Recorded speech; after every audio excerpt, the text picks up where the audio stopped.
Spice fam, welcome back to my channel and welcome back to another video.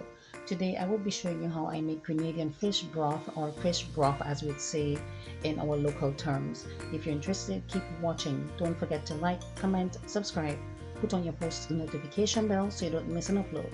Let's get into this video.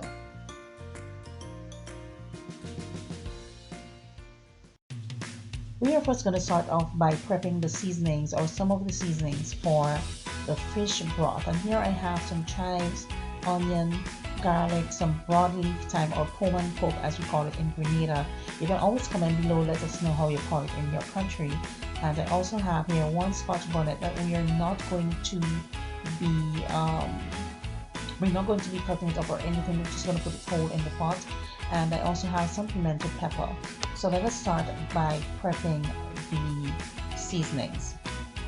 I'm just going to speed through this process of me cutting up the seasonings, and once I am done with that, I will come back to show you the next step.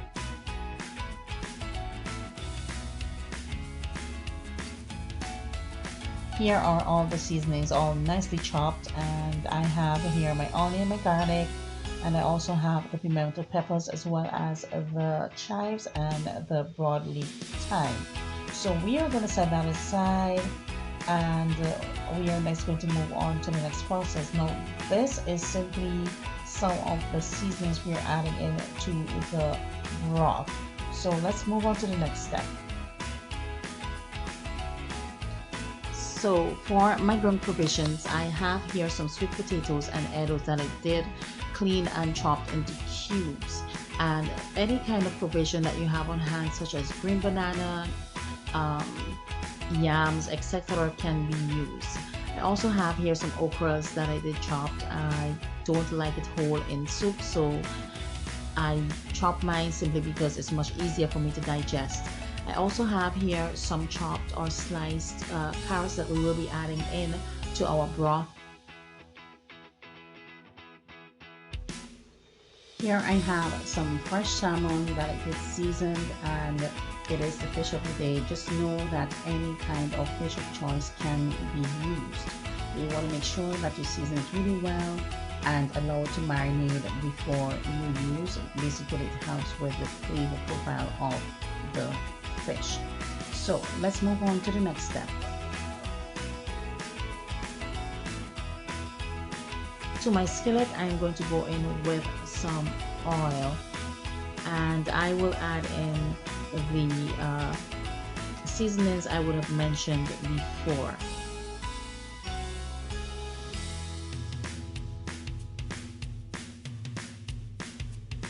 Once that would have been added, I'm next going in with some green seasoning, and once I add that in, I'm going to mix it in really well until it is well combined.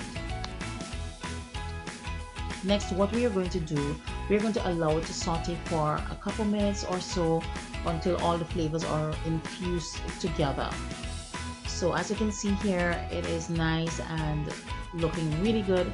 So next, what we are going to do, we are going to go in with our okra. So I'm just going to add that in and give it a quick mix. I want you to comment below, let me know how you make your fish broth in your country. We would really love to know how you do it and your method. Next, I'm going in with the carrots, and I am also going to give that a good mix. Please excuse my pot shaking like that. It was not properly balanced on the burner, so that's why it's rocking from side to side. Alright, so once that has been done, I'm going in with some water. I first started off with about 2 cups of water, and then I did add water as needed as I went along. So I'm just mixing it around, and this is what it is looking like so far. So next, we are going to allow it to come to a boil before we add in the grounded provisions, and I will come back to show you. Now that it is boiling, as you can see here, and it does have that slimy texture at the moment in it, but that's okay. By the time it's finished cooked, it will balance off itself. So next, I am going to add in the provisions.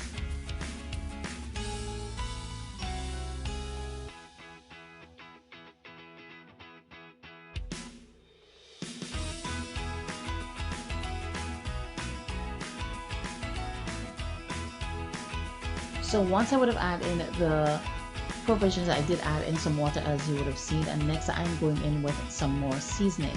Here I'm just adding in some salt, and I'm going to go in with some heat as well, which would be in the form of cayenne. Black pepper can be used as well.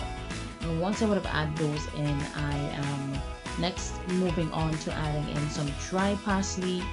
Now these are optional seasoning. Well, the parsley that is, you can add in any seasoning of choice that you prefer.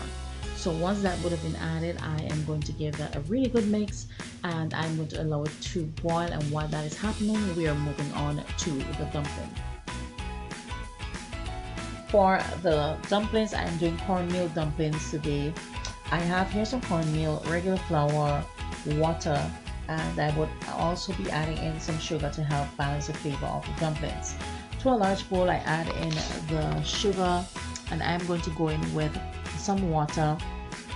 And once I would have added that, I am just going to take a spoon and simply stir it for a couple seconds or so.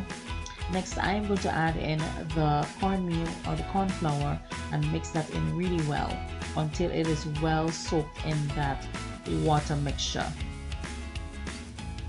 Next, I'm adding in the plain flour and mixing it in with a spoon, and as I go along, I will transition to my hand, and this is what it looks like. It's a nice stiff dough, which is what you want, and I am going to allow it to sit until we are ready for it to add it to the pot. So next, let's check on the pot.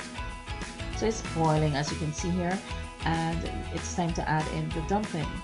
So I'm just going to use some small balls for my dumplings today. Any shape or size can be used based on preference. So I'm just going to add all of that in, and what we are going to do, we are going to allow it to cook. So let me finish adding the dumplings and come back to you guys.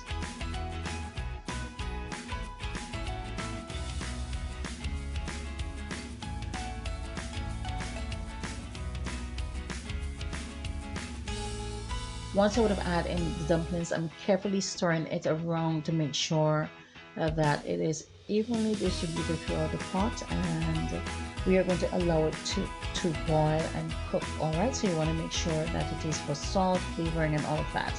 So once it's cooked, and the reason why we are allowing it to cook is because we don't want, when we add in the fish, that it stays too long on the stove and then, or on the heat I should say, and then it basically crushes the fish.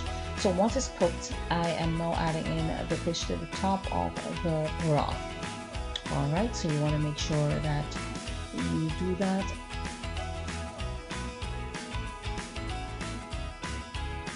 And then once that is done, we are going to move on to basically flavoring. You want to make sure you taste often. You want to make sure you add water as needed.